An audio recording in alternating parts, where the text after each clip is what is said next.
I'm Anastasia, and this is something that helped me. I know every story is different, but I hope that in this you can find something to help you as well. Best of luck. I'm sure that different hospitals are different. Where we are, Ben was 9 years old when diagnosed, and where we are, that meant that every conversation we had with any doctor was right in front of him. So he knew exactly what was going on.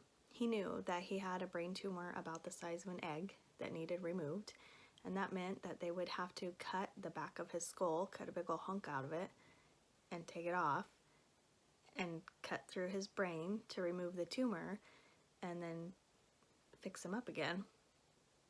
That's kind of scary to know when you're 9 years old, right?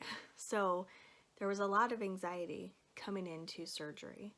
And the morning of the surgery, he was so nervous. Of course, this is coupled with the fact that you're in the hospital and you've been doing all these tests and you're exhausted and he can't eat and he can't sleep. He's so nervous. So the nurses gave him an anti-anxiety medicine, and I gotta tell you, they gave him a generous dose. So as they came to take him to surgery, they wheeled him out on his hospital bed, and he sat up really tall in the bed, and he raised his arms up and he was yelling, "Wee!" as they wheeled him down the hall to surgery. And I have to tell you, this was an amazing way to say goodbye to Benjamin. This was an amazing memory to have be our last thought of him while he was in surgery, was how happy he was and how he was feeling okay. It was just so uplifting to us. We did not get any anti-anxiety medicine. We felt very, very afraid. But also, this was just a wonderful reminder to me that even in the darkest time, there is joy to be found if we search for it. Seeing Ben enjoying the ride was so uplifting. I can't even tell you, we had been so stressed. We felt so much weight of fear and worry just heavy on our shoulders. And watching him laugh as he rolled down the hall was just such a fun memory to keep us uplifted throughout his surgery. It didn't really keep us uplifted throughout the whole surgery. It was just a great way to remember him. Anyway, it was great. So I wonder, has there ever been a dark time in your life when something totally unexpected happened to brighten your mood? Tell the story. Get out your journal and really go into details and tell this story about that bright and wonderful and unexpected thing that happened in your mood.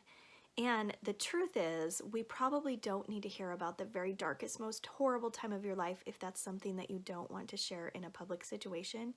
But if you share with us that something unexpected, whatever that was, that surprise that heightened your mood or brightened it, if you share with that, I'm sure that would be a nice thing to share for everybody to see these happy, unexpected moments.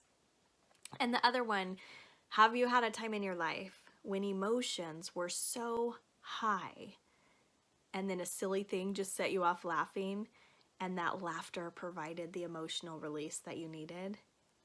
That's a story too, to take time and definitely write it out in your journal. If you want to, you can share it here in the comments. It'd be fun to hear some of them. But if your terrible time was something that you don't feel comfortable talking about or sharing, that's okay. You don't need to share it publicly. But I do encourage you to take the time to write it in your journal. It used to really bother me. Every single person would say, "I don't know how you do it." And for me, I realized the answer is one day at a time, sometimes 1 minute at a time. People would say, "I could never do that." Yes, you could, and you will. The journey is long and bumpy, but keep taking those tiny steps, and you can do this. I promise. Whatever is standing in front of you today, you can get through it.